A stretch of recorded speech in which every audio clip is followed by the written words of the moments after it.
सभापति महोदय, इस सदन में आज विषय पर और विषयांतर पर दोनों प्रकार की चर्चाएं हुई है। खैर, मेरा दायित्व है, मैं बिल को पायलट कर रहा हूं, तो विषय की भी जवाब देना पड़ेगा, जिन्होंने विषयांतर करा है उसका भी जवाब मुझे देना पड़ेगा। माननीय अध्यक्ष जी, अगर चर्चा विषय पर होती तो मेरा जवाब भी विषय पर सटीक तरीके से विषय के दायरे में ही रहता। मगर ये सदन देश की सबसे बड़ी पंचायत है। 130 करोड़ की आबादी इस सदन में जो चर्चा होती है इसको देखती है, क्योंकि बिल पर बोलने में थोड़ा दायरा विस्तृत होता है। लोकसभा के कार्यवाही के नियम बिल पर बोलने में थोड़े लचीले होते हैं। इसका उपयोग कर बहुत सारे सदस्यों ने ढेर सारी बातें कही है। मुझे कोई आपत्ति नहीं, सबको सब बात करने का अधिकार है। मेरा एक ही विनंती है कि मेरी बात भी जरा ध्यान से सुन लेना। अभी शुरू नहीं हुए दादा, ध्यान से सुन लेना। मैं सबसे पहले जो 20 सदस्यों ने आज की चर्चा में हिस्सा लिया है, पक्ष और विपक्ष के मिलकर सभी ने अपनी अपनी दृष्टि से बिल के बारे में अपने विचार रखे हैं। मैं सभी के प्रति आभार व्यक्त करता हूं कि आपने इस बिल को इतने ध्यान से पढ़ा, इसकी गहराइयों में जाने का भी प्रयास किया, इसके साथ जुड़े हुए राजनीतिक पहलुओं को भी सोचा और अपने अपने दृष्टिकोण से, अपने अपनी समझ के हिसाब से यहां पर विषय रखने का प्रयास किया। माननीय अध्यक्ष जी, सबसे पहले एक बहुत बड़ा विषय आया, संघीय ढांचे पर अतिक्रमण का, और दूसरा राज्यों के अधिकार हम छीन रहे हैं इसका। मनीष भाई भी बोले, विपक्ष के कांग्रेस के नेता भी बोले, दादा भी बोले, कई सारे लोगों ने बोला। मैं सबसे पहले इस गृह के सामने इस विषय को स्पष्ट करना चाहूंगा कि ये विधेयक जो मैं लेकर आया हूं, माननीय अध्यक्ष जी, संविधान के अनुच्छेद 239 ए के प्रदत्त संसद की शक्तियों के अनुरूप में लेकर आया हूं। अगर किसी को पढ़ना है तो मैं पढ़ भी सकता हूं, मैं संविधान को भी लेकर आया हूं कि पुनर्स्थापित करते वक्त भी ये मुद्दे उठाए गए थे, उस मुद्दों का जवाब भी दिया गया, तो फिर से आज ये मुद्दे उठाए गए। अनुच्छेद 239 ए 3B के अनुसार संसद को दिल्ली संघ राज्य क्षेत्र या इसके किसी भी भाग के बारे में उससे संबंधित किसी भी विषय पर, ध्यान से सुनिएगा, किसी भी विषय पर कानून बनाने का अधिकार प्राप्त है। यहां एक अलग प्रकार से बात की जाए, राज्यों के अधिकार, राज्यों के अधिकार, राज्यों के अधिकार। केजरीवाल साहब भी इसकी दुहाई देते हैं, राज्यों के अधिकार, राज्यों के अधिकार। मैं इसलिए एक शब्द पर भार दिया, किसी ने नहीं सुना, दिल्ली संघ राज्य। ऐसा विधेयक मैं महाराष्ट्र में नहीं ला सकता, ऐसा विधेयक मैं गुजरात बंगाल में नहीं ला सकता, ना केंद्र सरकार ला सकती। मगर राज्य और संघ राज्य का अगर अंतर मालूम नहीं है तो मुझे लगता है कि ध्यान से संविधान को पढ़ना चाहिए। अभी जो मैं विधेयक लेकर आई हूं मान्यवर, वो संघ राज्य के संबंधित है, और राज्यों के अधिकार, राज्यों के अधिकार धारा 246, ये सारी चीजों का आप उपयोग कर इसको गुमराह करना चाहते हैं। मैं आपको बताना चाहता हूं माननीय अध्यक्ष जी, ये विधेयक हम बिल्कुल संविधान प्रदत्त शक्तियों के अनुरूप लाए हैं और पूर्णतया संवैधानिक विधेयक है, क्योंकि दिल्ली संघ राज्य है और संघ राज्य की किसी भी बात पर, दिल्ली संघ राज्य की किसी भी बात पर लेजिस्लेशन लाने का भारत सरकार का अधिकार, और ये अधिकार का उपयोग क्यों किया, इस पर भी सवाल उठाए गए। इस पर भी मैं बाद में जवाब दूंगा। मैं थोड़ा आगे कहता हूं। एक बात बताई गई 2011 में ये विधेयक दिल्ली सरकार में पारित किया गया था, संशोधन, और अब आप इसको कैसे अमेंड कर सकते हो या तो कैसे बदल सकते हो। संविधान के अनुच्छेद 239 ए 3C के तहत इस देश की संसद को राष्ट्रीय राजधानी क्षेत्र दिल्ली की विधानसभा द्वारा बनाए गए किसी भी कानून को संशोधित करने का, उसके स्वरूप बदलने का या तो उसको निरस्त करने का अबाधित अधिकार है। और जो लोग हम पर आरोप करें, मैं उनको बताता हूं, ये हमारे समय में नहीं हुआ है। अधीर रंजन भी सुन ले, ये हमारे समय में नहीं हुआ है। ये संविधान के अंदर प्रोविजन ऑलरेडी है। संविधान को मेरे जैसे सादे चश्मों से देखोगे तो दिखाई पड़ता होगा, राजनीतिक चश्मों से देखोगे तो नहीं दिखाई पड़ेगा। चश्मे साफ करने का सवाल है माननीय अध्यक्ष जी। बाकी तो बहुत स्पष्ट लिखा है और सब भाषाओं में है। जो हिंदी पढ़ते हैं उसके लिए हिंदी में है, बंगाली पढ़ते हैं उसके लिए बंगाली में है, अंग्रेजी पढ़ते हैं उसके लिए अंग्रेजी में, मराठी पढ़ते हैं उसके लिए मराठी में है, सब भाषाओं में है। हाँ, गुजराती में मैं इसी से पढ़कर आया हूं, आप पढ़कर आइए, इतना ही कहता हूं। मान्यवर, अनुच्छेद 246 आर का जो उल्लेख किया गया वो निर्वाचन की विधा के संबंधित है। इस बिल में ध्यान से जिसने देखा होगा उसको मालूम होगा, निर्वाचन की कोई प्रक्रिया के साथ हमने कोई छेड़खानी नहीं की। उल्टा सुझाव आया कि डायरेक्ट चुनाव कर लेते हैं। अरे भाई, हम नहीं कर सकते हैं, संविधान हमें नहीं परमिशन देता है। माननीय अध्यक्ष जी, एक बहुत बड़ा भ्रांति फैलाने का जो प्रयास हो रहा है, मैं उसको सिरे से खारिज करता हूं। ये पूर्णतया संविधान प्रदत्त शक्तियों से लाया गया विधेयक है। इसमें संघ राज्य की शक्तियों पर कोई अतिक्रमण नहीं है और ना हम करना चाहते।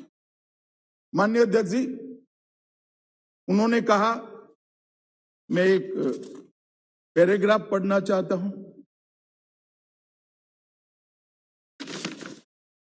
एक जस्टिफिकेशन था कि भाई राज्य करे।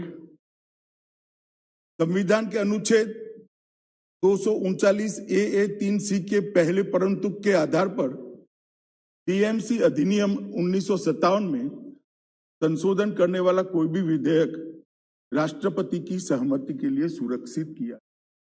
अगर दिल्ली सरकार करती भी है तो उसको राष्ट्रपति की सहमति चाहिए, मतलब कैबिनेट की चाहिए। इसके अलावा संसद के पास केंद्र शासित प्रदेश जीएनसीटीडी के लिए किसी भी मामले अर्थात तीनों सूचियों में कोई भी मामला के संबंध में कानून बनाने का समवर्ती शक्तियां प्रदत्त है।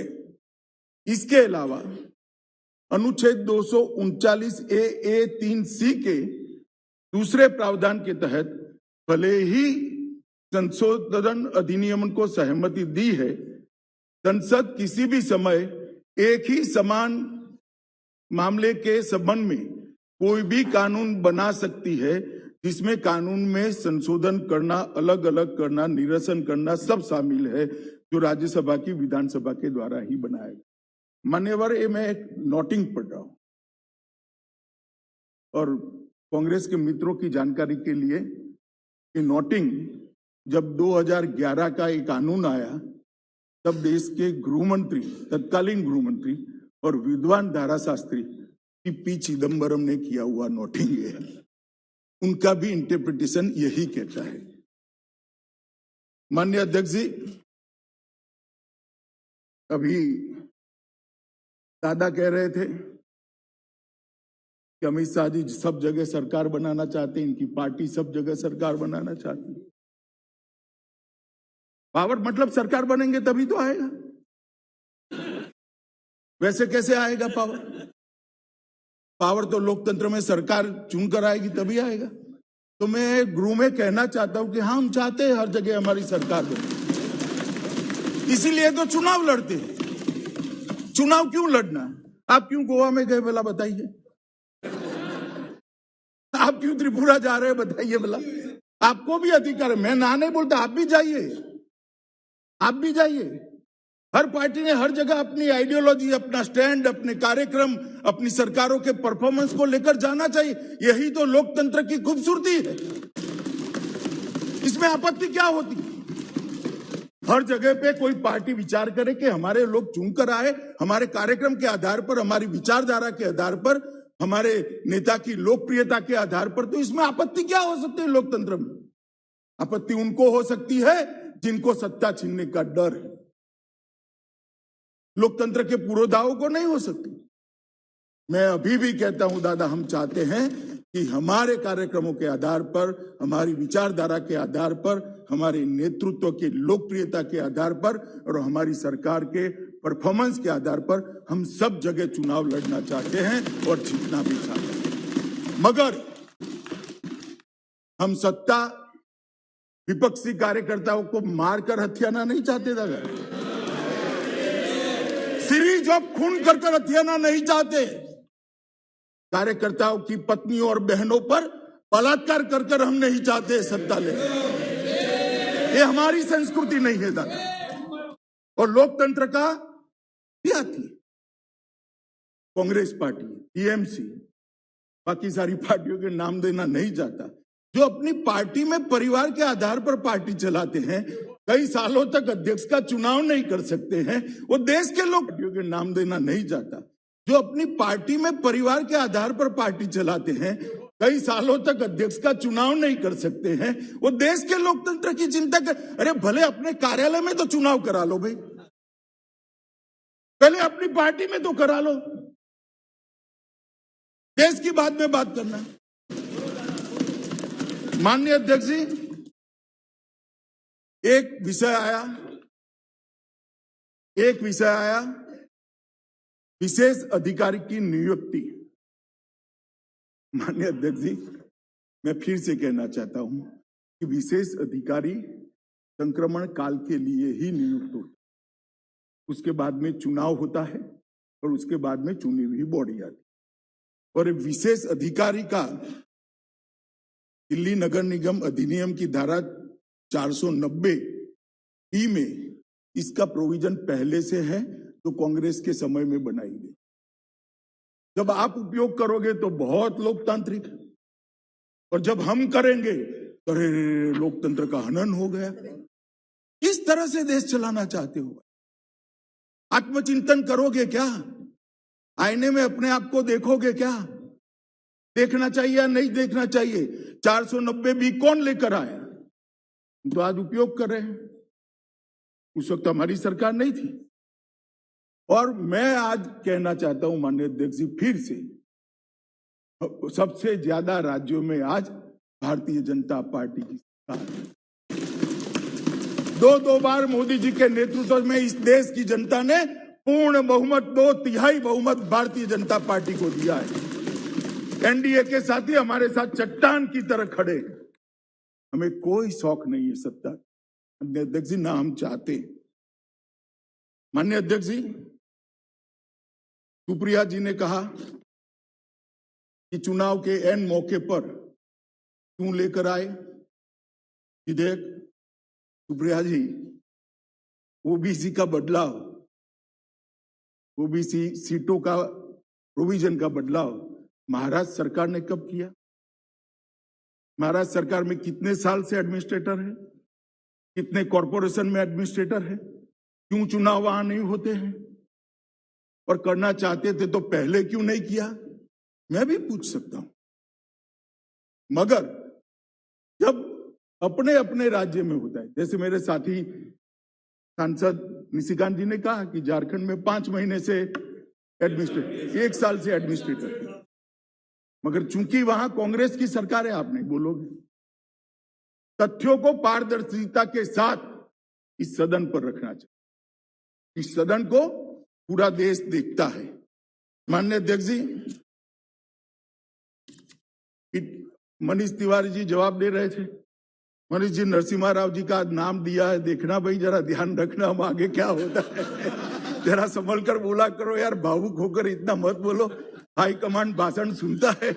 नरसिम्हा राव जी का नाम आपने दे दिया और बिट्टू भाई ने भी पंजाब की गलती को स्वीकार कर लिया। चलो अच्छा ही है, देर सवेर स्वीकार कर लिया आपने। दादा ने कहा दिल्ली दंगों को मैंने कहा था कि सबको जेल में डालेंगे। दादा, दिल्ली में भारतीय जनता पार्टी का शासन, पुलिस भारतीय जनता पार्टी की सरकार के पास है। मैं सदन पर रिकॉर्ड क्लियर करना चाहता हूं, दिल्ली में अब तक 2473 लोगों को अरेस्ट कर लिया गया है, 409 चार्जशीट कर लिए गए और सिर्फ 83 लोगों की बेल हुई। 2 साल हो गए दादा, जेल में ही है, जेल में ही है। ये बंगाल नहीं है, यहां भारतीय जनता पार्टी की सरकार है। जो कानून तोड़ेगा उसको सजा। माननीय अध्यक्ष जी,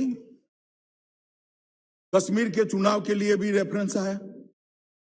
मेरा भाषण सदन के रिकॉर्ड पर है, कोई भी उठाकर देख सकता है, फिर से सुन सकता है, यूट्यूब पर भी है, आप भी उपलब्ध करा सकते हो। माननीय अध्यक्ष जी, मैंने स्पष्ट कहा था कि पहले पंचायत के चुनाव होंगे, उसके बाद में डिलिमिटेशन होगा, उसके बाद में चुनाव होंगे और उसके बाद में पूर्ण राज्य का स्टेटस वापिस दे। पंचायत के चुनाव हो चुके हैं, कोई हिंसा के बगैर जिला पंचायत के चुनाव समाप्त हो चुके हैं। डिलिमिटेशन समाप्त होने के कगार पर है और मैं फिर से सदन पर कहता हूं, गृह में कहता हूं कि डिलिमिटेशन होने के बाद सभी दलों से चर्चा कर हम तुरंत चुनाव कराएंगे। हमें कोई शौक नहीं है राष्ट्रपति। माननीय अध्यक्ष जी, एक रेफरेंस आया कि कैंटोनमेंट बोर्ड भी यहाँ है, एनडीएमसी भी यहाँ है। आपने कहा कि राष्ट्रपति भवन, प्रधानमंत्री निवास, संसद भवन सब एनडीएमसी में आता है। मुझे मालूम नहीं था, वरना मैं थोड़ा डिटेल में बताता। मेरा कहने का उद्देश्य था कि एक माहौल जो बनता है राजधानी का, वो सिर्फ एनडीएमसी से नहीं बनता है और कैंटोनमेंट बोर्ड हम नहीं मिला सकते हैं। गौरव जी कहते थे अभी है नहीं, परंतु देश भर में कैंटोनमेंट बोर्ड अलग ही है। ये कोई दिल्ली की व्यवस्था नहीं है, देश भर में अलग है और कुछ कारणों से अलग रहना भी चाहिए। अगर इस पर पुनः विचार होगा और इस पर कानून बदला जाएगा तो यहां का भी होगा। हाँ, तो होता ही है, अभी चुनी हुई बॉडी ही है, वहां पर चुनाव हो है, इसमें कोई आपत्ति नहीं है और ढेर सारी कमिटियों के रिपोर्ट को यहां पर रखा गया। माननीय अध्यक्ष जी, मैं इतना ही कहता हूं कि कमिटियों को रिपोर्ट जब जब भी आए, हर सरकार ने इस पर चर्चा करी, कि फाइलें भी उपलब्ध है और चर्चा के बाद ये सारे प्रश्न जो अभी उपस्थित हुए थे, ये प्रश्नों को नजर में रखते हुए ही निर्णय नहीं लिए गए, क्योंकि कमेटी की रिपोर्ट सिर्फ 3 निगम बनाना नहीं था, इसके साथ ढेर सारी चीजें थी। रेवेन्यू शेयरिंग का पावर, रेवेन्यू शेयरिंग की फॉर्मूला थी, कुछ एक्स्ट्रा अधिकार देने की बात थी। ये सारी बातों पर एक साथ अगर कोई एक पैकेज होता है तो ये 3 निगम मैं भी मानता हूं आज भी वायबल हो सकते हैं।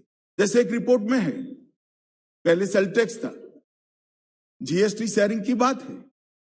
अब एक करे बगैर हम कैसे निगम चल रहा है, नहीं चल सकता। और देख लिया कर 10 साल तक देखा है। और जिन लोगों ने कहा कि भाई पहले क्यों डिलिमिटेशन नहीं करा, काफी सांसदों ने, 3 सांसदों ने कहा, मैं इनको बताता हूं कि एकीकरण करने के पहले डिलिमिटेशन हो ही नहीं सकता। नया यूनिट बनता है, उसके बाद में सीटों का बंटवारा होता है, वार्डों का बंटवारा होता है। डिलिमिटेशन करेंगे तो किस अधिकार के तहत करेंगे, क्योंकि निगम तो 3 अलग हैं। जब तीनों निगम एक होंगे, एक निगम होगा, उसके बाद ही डिलिमिटेशन हो सकता। और इतनी सारी चीज पर इतनी शंका करने की जरूरत क्या है भाई? देश के बहुत बड़े हिस्से पर भारतीय जनता पार्टी का शासन है, बहुत बड़े हिस्से पर है। और ये दिल्ली की 2 करोड़ की आबादी के म्युनिसिपल कॉर्पोरेशन, वहां पर भी हमारे निगम जाएंगे, आप पार्टी के नहीं जाएंगे। हमारे निगम की जब तिथि समाप्त हो जाएगी तब हमारे निगम चले जाएंगे, हमारे काउंसिलर घर पर बैठेंगे और एडमिनिस्ट्रेटर आएगा, स्पेशल ऑफिसर आएगा। सीटों का सवाल उठाया गया। दादा कहते थे कि सीटें 250 बहुत ज्यादा है। दादा मैं तो 272 से 250 कर रहा हूं, 250 बढ़ाई नहीं है, जो ज्यादा थी नहीं, मगर ज्यादा थी इसको कम कराए। पहले समझिए, कम कर रहा हूं, आप समझे ही नहीं हो बिल्कुल। मुंबई के अंदर वार्डों की संख्या 227 है। अब 2 करोड़ की आबादी वहां है, यहां पर आबादी इतनी है, हमने 250 करी है। क्या ज्यादा कर लिया? थोड़ी आबादी मुंबई से ज्यादा ही है, और आपके यहां भी 227 वार्ड है। तो सीटों की संख्या पर भी शंका करना। कहते हैं कि सीट का आंकड़ा कहां से लाए? चलो भाई, मैं मान लेता हूं कहां से लाए, मैं बताता हूं कहां से लाया। मगर 2011 में 272 कहां से लाए? ज्योतिषी को पूछकर लाए थे क्या?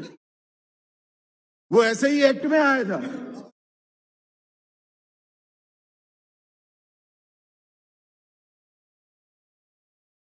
संसद की संख्या बढ़ेगी इस हिसाब से, तो जहां में बैठने की बात नहीं करा भैया, एक ही होता है ना ना एक नहीं होता है। मैं चुने हुए आबादी जब बढ़ते हैं तो सीटों की संख्या भी बढ़ेगी, मतलब वार्ड भी बढ़ेगी। 272 तो ज्यादा होना चाहिए। अरे बैठिए बैठिए अधीर रंजन जी, बैठिए 2 मिनट बैठ। आप नहीं, मैं आपको और ज्यादा समझाता हूं जिससे आप समझ पाओ।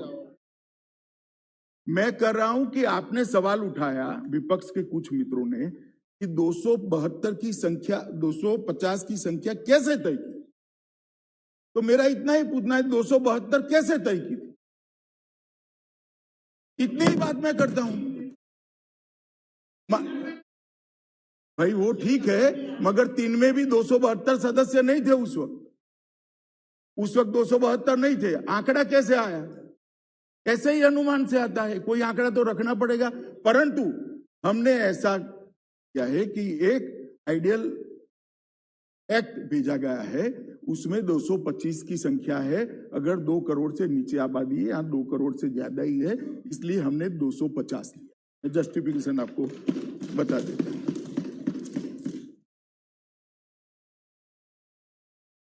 गौरव गोगोई जी ने कहा कि दिल्ली में कितनी दुर्दशा है, ये है वो है, और स्पेशली उन्होंने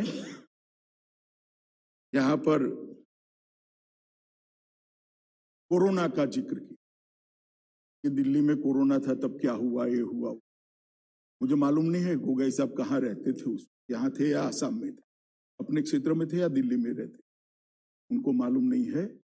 मोदी जी के नेतृत्व में इस देश में कोरोना के खिलाफ जो लड़ाई लड़ी गई है, इसमें इसकी पूरी दुनिया भूरी भूरी प्रशंसा है।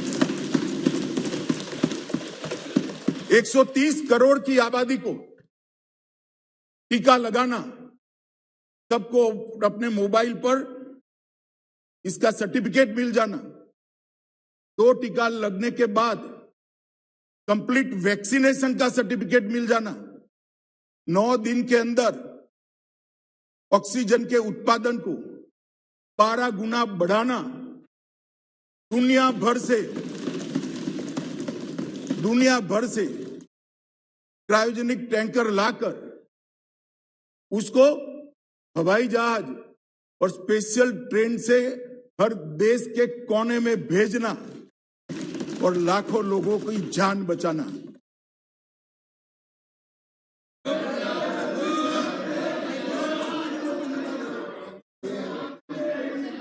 माननीय अध्यक्ष जी, मैं कुछ बोलना नहीं चाहता। मैं अधीर रंजन जी को इतना ही कहना चाहता हूं कि आपकी सरकारों ने भी, मैं ही वीडियो कॉन्फ्रेंस कंडक्ट करता था, हर मुख्यमंत्री जी ने मोदी जी का धन्यवाद किया है, हर मुख्यमंत्री इरिस्पेक्टिव ऑफ पार्टी। और मोदी जी ने भी हर मुख्यमंत्री का धन्यवाद किया है। दानिश जी, डर आपके जहन में हो सकता है, सबके जहन में नहीं हो सकता है। सब कुछ डर कर नहीं होता है, म्यूचुअल अंडरस्टैंडिंग भी होती है और प्रयासों को, प्रयासों को, राजनीतिक विरोधियों के प्रयासों को भी सराहने की स्पिरिट भी होती है। और इस स्पिरिट के तहत मुख्यमंत्री जी ने भी, प्रधानमंत्री जी ने भी सभी मुख्यमंत्री को धन्यवाद किया है कि आपने बहुत अच्छा कहा, और एक बहुत अच्छे माहौल में। और ये कह रहे थे कि आप पार्टी को, गौरव भाई कह रहे थे आप पार्टी को काम नहीं करने दिया। गौरव भाई, आपको मालूम नहीं है, मुख्यमंत्री ने मेरे साथ आने के लिए मना कर दिया था। मैं गया था लोकनायक जयप्रकाश अस्पताल के अंदर, लाशों के ढेर लगे थे, उन्होंने मुख्यमंत्री सब, आप पार्टी को नहीं करने दिया बोले हैं। भाई, मैं लिखता हूं ना, दिल्ली में कौन था तो आप पार्टी, मतलब नहीं, काम नहीं करने दिया। आप बैठिए, अब हो गया। अरे अधीर रंजन जी, रजिस्टर हो गया, बैठिए। लाशों के ढेर लगे थे, अंतिम संस्कार नहीं होते थे, वैक्सीनेशन का फॉर्मूला नहीं था, अस्पतालों के रेट तय नहीं किए गए थे। ये सारा मोदी जी के नेतृत्व में भारत सरकार ने किया, क्योंकि हम मुख्य दर्शक बनकर नहीं बैठ सकते, और हमने कहीं पर नहीं किया। जिक्र निकाल दिया तो मुझे बोलना पड़ा, क्योंकि गुरु का जो रिकॉर्ड है वो सालों सालों तक रहता है, अजरा अमर होता है, आने वाली पीढ़ियां इसको पढ़ती है। इसलिए मुझे बोला, इतने सारे भाषणों में, चुनावी भाषणों में, कोई प्रेस इंटरव्यू में मैंने आज तक कभी नहीं कहा, मगर यहां पर इसलिए मुझे बोलना पड़ता है, इसका एक रिकॉर्ड बनता है। माननीय अध्यक्ष जी, हमें कहा गया कि चुनाव से डरकर हमने ये बिल लेकर आए। भाई, हम तो डरे नहीं है चुनाव से। सुनिए, अधीर रंजन भी बोले। नहीं, मैं आपको कह ही नहीं रहा हूं, कहा गया ऐसा कर बोला हूं। चुनाव से डरने का स्वभाव हमारा नहीं है। चुनाव में हार जीत होती रहती है, तो इसी का निरीक्षण कर रहा हूं। सुनिए ना, मगर मैं चुनाव से डरकर कैसे काम होता है वो बताता हूं। इंदिरा जी का चुनाव इलाहाबाद हाई कोर्ट ने निरस्त कर दिया। उसके बाद रातों रात जिस प्रधानमंत्री को इस सदन में वोट देने का अधिकार नहीं था, वो प्रधानमंत्री ने देश भर के सारे लोकतांत्रिक अधिकार छीनकर इमरजेंसी डाली। इसको डर कहते हैं, इसको डर कहते हैं। लोकसभा की मियाद 1 साल बढ़ा दी, इसको डर कहते हैं। और सुनिए, अभी सुनिए ना, सुनिए।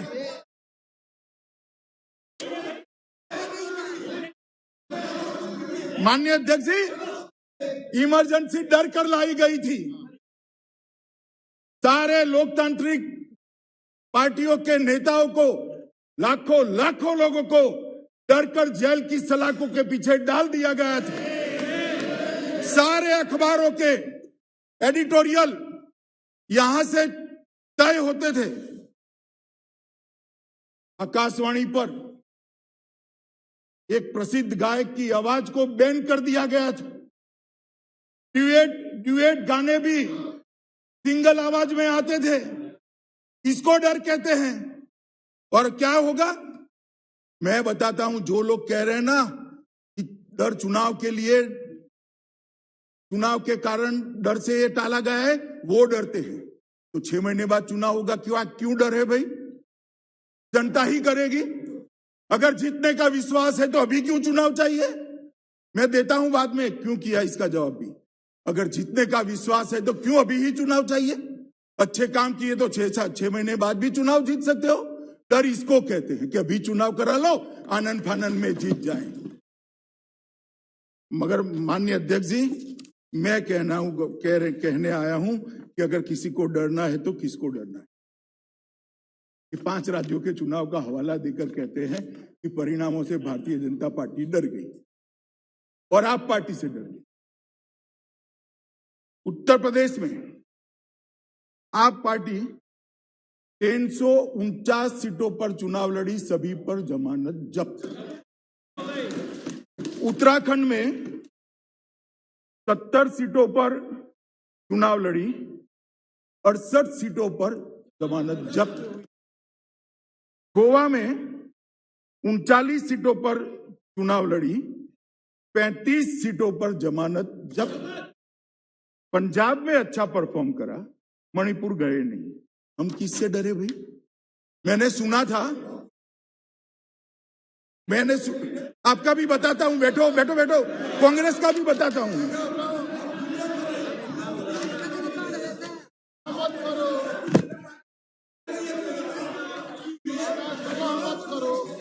माननीय अध्यक्ष जी,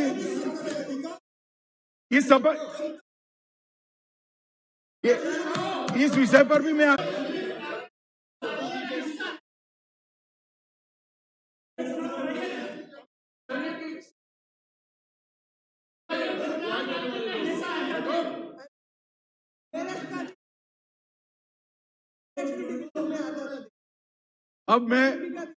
अब मैं सुनिए, कांग्रेस पार्टी के काफी सांसद बोले डरना। भाई हम क्यों डरे? हमें डरने जैसे परिणाम ही नहीं है। कांग्रेस पार्टी 454 सीटों पर चुनाव लड़ी, कांग्रेस पार्टी 575 सीटों पर चुनाव लड़ी, 475 सीटों पर जमानत जब्त। अब डरना किसको है भाई? डरना किसको है?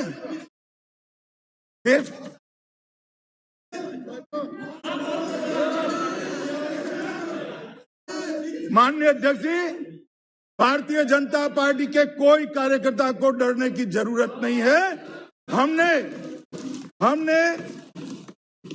हमने 4 राज्यों में सरकार बनाई है और हमें पूरा भरोसा है कि मोदी जी के नेतृत्व में जहां पर भी चुनाव आएगा हम निश्चित जीत कर आएंगे। हमें कोई डरने की जरूरत नहीं। और भाई मैं आपको बताना चाहता हूं, हम तो जब 2 थे तब भी नहीं डरते, अब तो 302 है। और यहां से उस वक्त तंज कसे जाते थे, मैं नाम नहीं बोलूंगा नेता का, वरना पॉइंट ऑफ ऑर्डर उठाएंगे, मगर तंज कसे जाते थे हमारे दो, उस पार्टी का आज विपक्ष के नेता का स्टेटस भी नहीं। हम नहीं डरते। चुनाव से डरना क्या? हार जीत होती रहती है। जनता का फैसला है, हमने स्पिरिट है। मैंने यही कहा। आप ट्रांसलेशन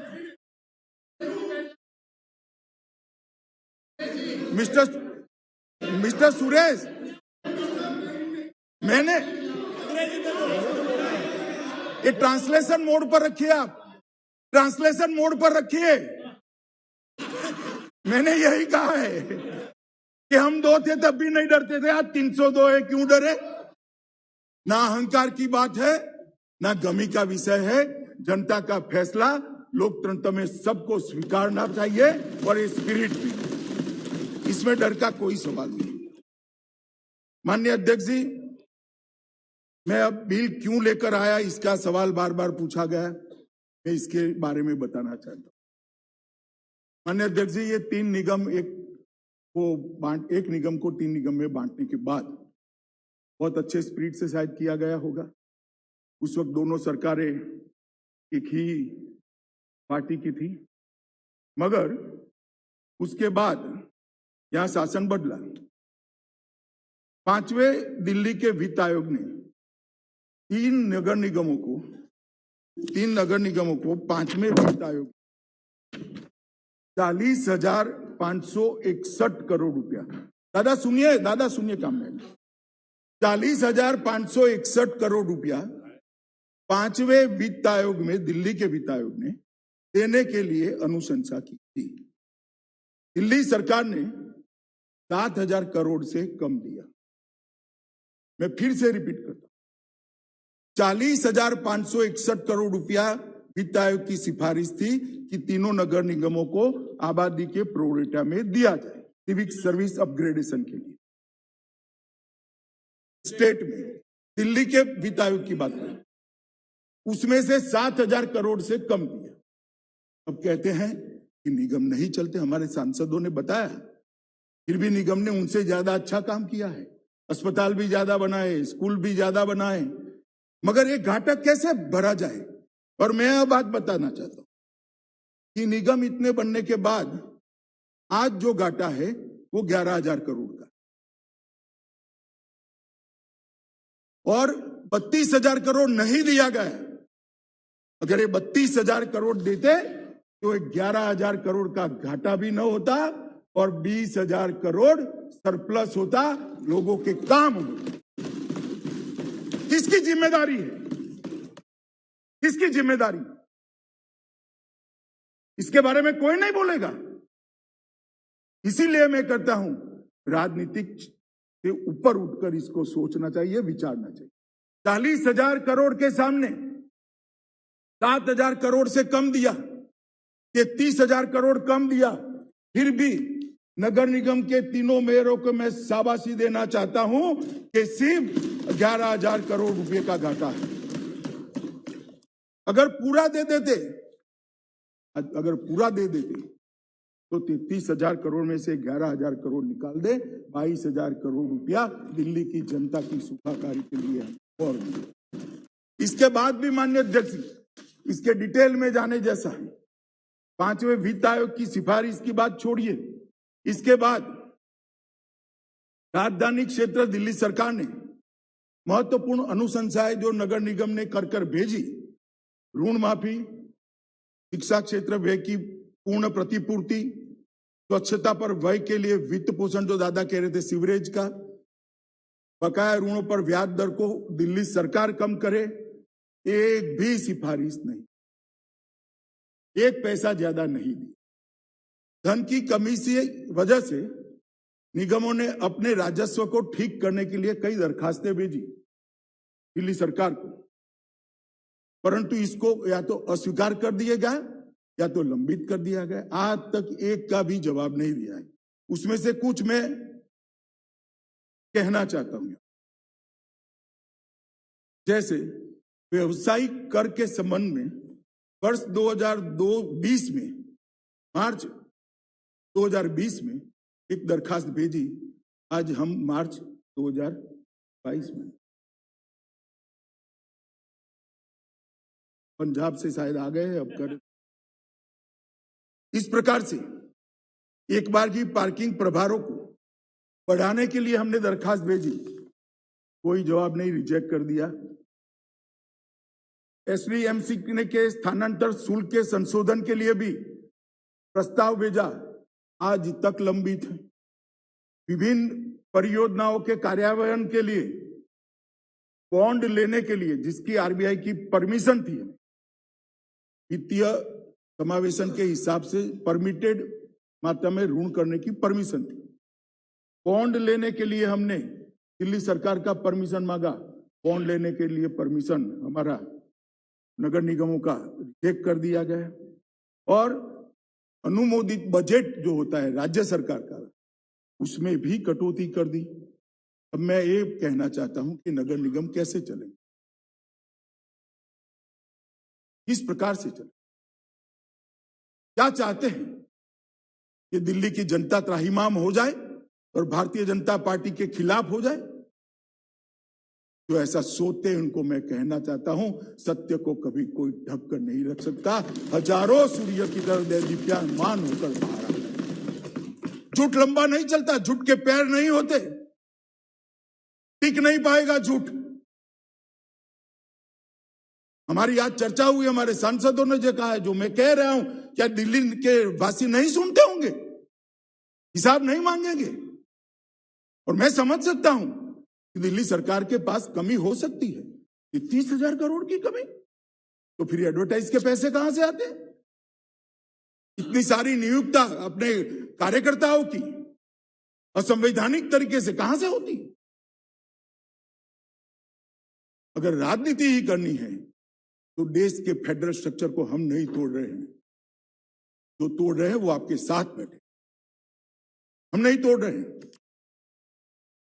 क्या किस फेडरल स्ट्रक्चर की डेफिनेशन इसको जस्टिफाइड करेगी? क्या आप नगर निगम का आर्थिक रूप से गला ही घोंट दोगे?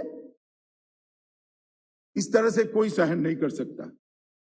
मैं इतना ही कहना चाहता हूं, डेफिसिट इसलिए है कि हमें संसाधन बढ़ाने से भी रोका गया, हमारे अधिकार के संसाधन दिए भी नहीं।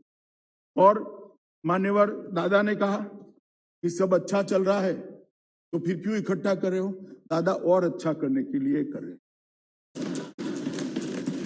अच्छा करने का संतोष नहीं होना चाहिए, अच्छा ही चल रहा है। हमारे सांसदों ने जो कहा है, एक एक चीज रिकॉर्ड पर, परंतु इससे भी अच्छा हो सकता है, इसलिए हम करना चाहते हैं। माननीय अध्यक्ष जी, एकीकृत नगर निगम करने से 3 मेयरों की जगह 1 मेयर होगा, 75 समितियों की जगह 25 समितियां होगी, 3 म्युनिसिपल कमिश्नर की जगह 1 म्युनिसिपल कमिश्नर होगा, 3 मुख्यालय की जगह 1 मुख्यालय होगा, निर्णयों में समानता रहेगी, एक रूपता रहेगी, एक ही शहर में 2 प्रकार के कर के स्ट्रक्चर नहीं रहेंगे, वित्तीय स्थिति भी अच्छी रहेगी और लगभग 150 करोड़ का खर्च सालाना से कम होगा। माननीय अध्यक्ष जी, मैं आज इतना ही कहना चाहता हूं कि भारत सरकार मूक प्रेक्षक बनकर नहीं रह सकती। दिल्ली देश की राजधानी है, देश की राजधानी की नगर निगम से यहाँ की सिविक सेवाओं के कारण पूरी विश्व भर में देश की छवि बनती है। अगर इतनी ओछी राजनीति दिल्ली राजधानी क्षेत्र के अंदर हो रही है तो हमें इंटरवीन करना ही चाहिए, न करते तो गलत था, इसलिए और उचित समय पर किया। क्योंकि 5 साल निगम के थे, समय समाप्त होगा तब तो एकीकरण करेंगे, चुने हुए प्रतिनिधियों का अधिकार कैसे ले लेंगे? नहीं ले सकते। और सवाल उठाया जा रहा है परिणामों के बाद, पहले इसलिए नहीं किया था भाई, 3 महीना पहले के कहते कि चुनाव को प्रभावित करने के लिए किया, आप पार्टी को दबाने के लिए किया, हमने चुनाव की राह देखी, अब इसमें भी आपको अच्छा नहीं लगा, हम क्या कर सकते हैं?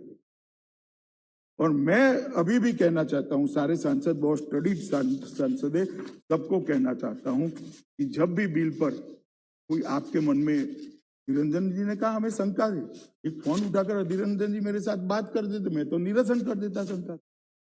इतने बड़े फ्लोर में आप ऐसा क्यों बोले? भी मुझे भी फोन कर लेते।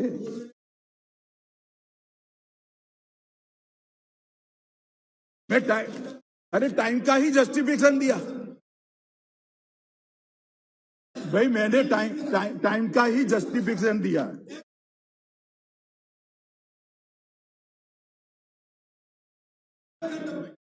अरे भाई, ये वो प्रेस कॉन्फ्रेंस ही ये घोषणा करने की थी, आप उसको चुनाव की समझ बैठे। ये वो प्रेस कॉन्फ्रेंस ही ये घोषणा करने की थी। ये सब गलत है सर,